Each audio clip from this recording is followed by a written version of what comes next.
Hello, my friends. It is so wonderful to see you all again. I really wanted to reach out to look at the golden ratio together. And this is a quest that I set out on myself here to identify the geometry of this formula. So we have the formula for the golden ratio is 1 plus or minus the square root of 5 divided by 2.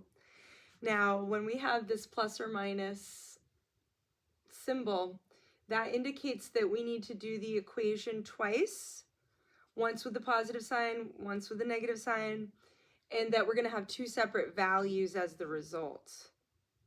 Now, when we do the calculation with the positive and with the minus signs, then we get two values here, roughly 1.618 and roughly negative 0.618. And this positive number we can see if we're expanding outward and we are incrementing outward this expansion, this is the rate at which we're going to do so when we're following the golden rule, which is this very pervasive ratio within our universe.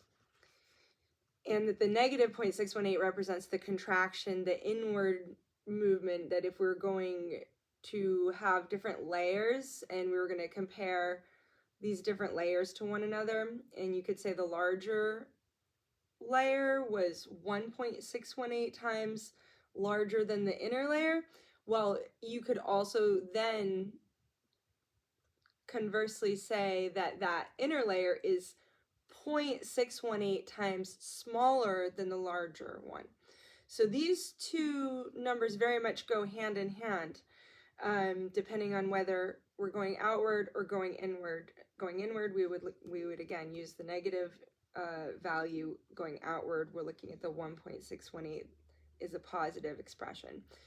So you could see this in the spiral as the way a shell would grow, and see the relationship between the different rings of the spiral, or the different increments of the spiral as it goes outward. Now I want to come here. Now it took me a while to find this triangle, but in this search for the geometry behind this, of wanting to know where does this come from, this is numbers, but what is this describing spatially, and really wanting to look at this in a geometric spatial form. That was my goal. And so now I found, when I realized, the Pythagorean theorem, when I sort of picked up with that and this concept of working with a triangle, and I just immediately started playing with the numbers, and I pretty quickly found that when you have a right triangle with the width, well, it could be the width or the height, that doesn't matter, but with the two perpendicular sides, the 90-degree angle here, with those two sides as one being,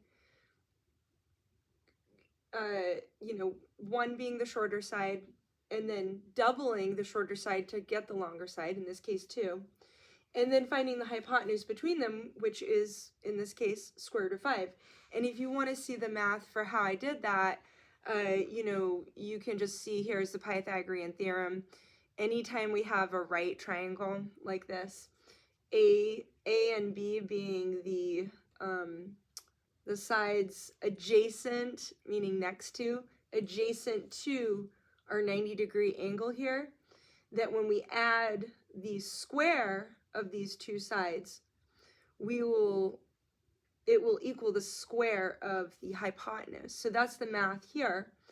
And you can see with A being 1 and B being 2 and the C being square root of 5, it does indeed compute 1 squared plus 2 squared equals the square root of 5 squared, because that would be 5. So you can just see here the math that, I basically just started with 1 and 2 and saw that, oh, right, that would mean the hypotenuse is square root of 5. So I didn't really try that many triangles, but just because putting these numbers into the triangle immediately provided this beautiful little nugget of gold right here. To me, it's a nugget of gold, because I feel there's a lot more to explore from here that I have yet to go into, and so it's something that's very interesting for me as a starting point.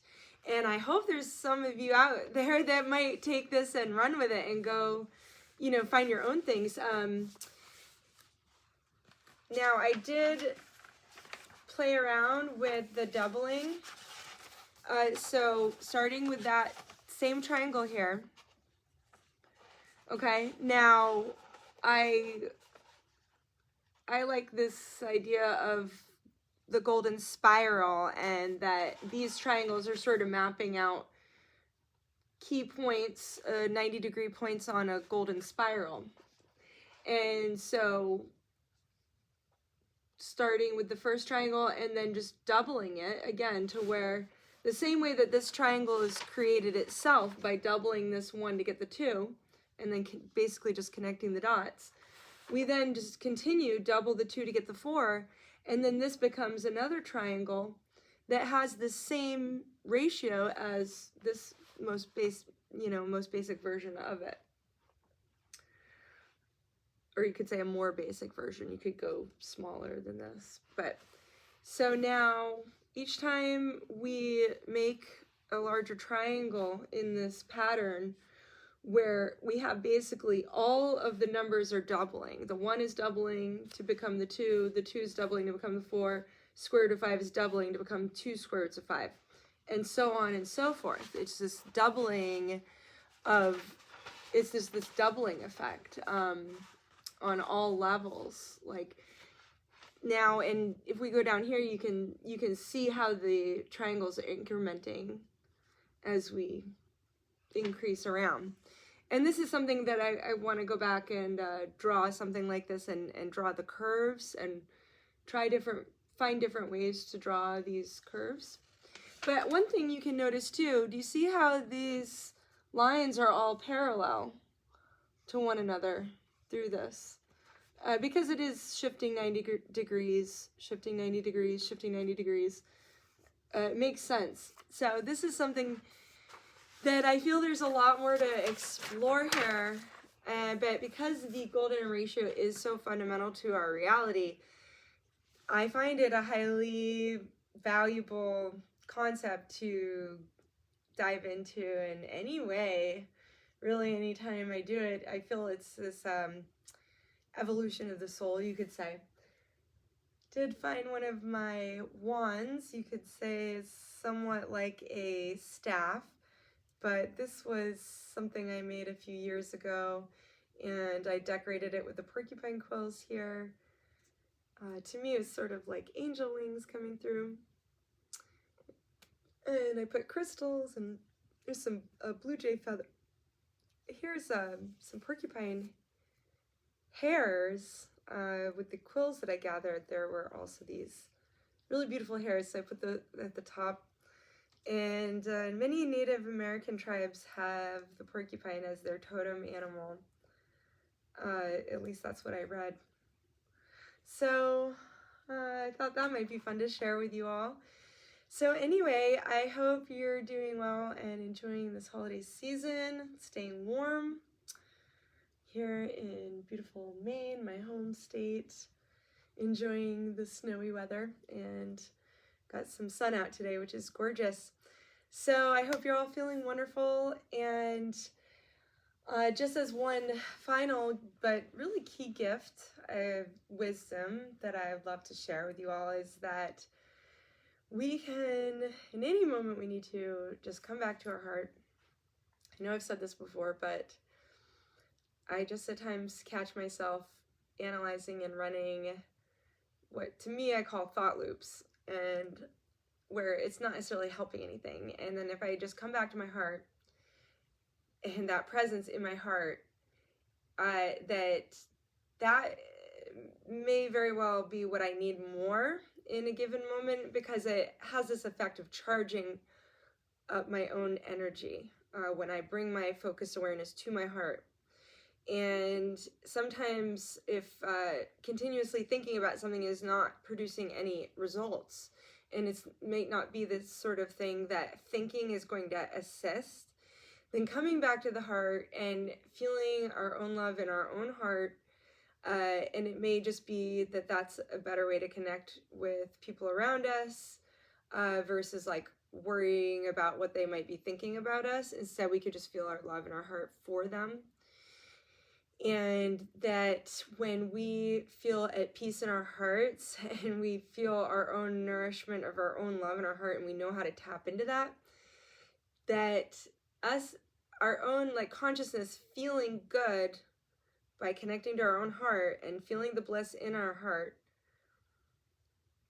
that is then emanated out around us in this telepathic manner, because we're all sort of telepathically communicating with one another all the time without necessarily being aware of it. So the more awareness we can bring to our thoughts, at any point in time, and to develop this presence in the heart, that ideally I feel like we would just have this as a root foundation of our beingness, and that we're able to operate on multiple levels, but that we have this as sort of the ground floor, as the foundation to really strengthen, to then be able to experience more of the joy that every moment has to offer.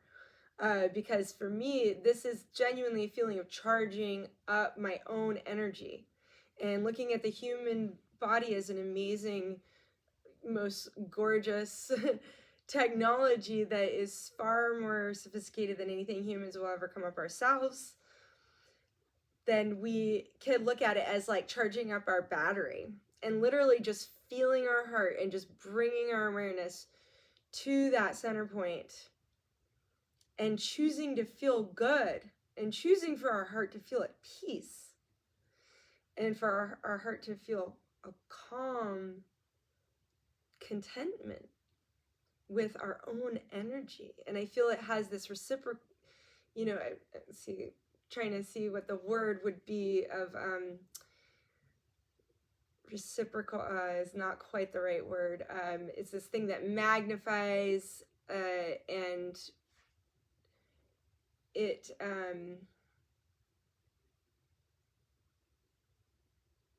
it's an effect of sort of compounding and reverberation. That's the word that I'm looking for, is that our own energy, as we practice such things of bringing our awareness into our heart, being heart-centered, people might call it.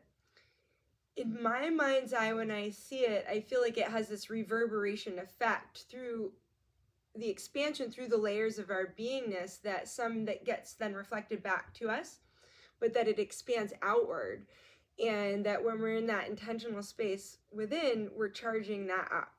So let me just offer that as a gift, that if you find yourself in your head too much, and this goes for any of us, that we can just shift our awareness to our heart, and that just might feel a lot better. And that is, it could just be preferable to whatever we might be if we're worrying about something. So, there's lots of ways to put the mind to work in a productive way, but sometimes if we find that it's not productive, we can give our mind a task. And so giving the mind the task to come back to the heart, to me, has felt really profound recently, to just really, really hone in on this concept. So I hope that might be helpful to some of you all out there. Sending so much love, and I hope you're all just feeling amazing and can just receive that gift, or just tap into, something that you already know, what it feels like, because we all do, Okay, so much love. Take care, and hope to talk to you all sooner than later. All right, bye.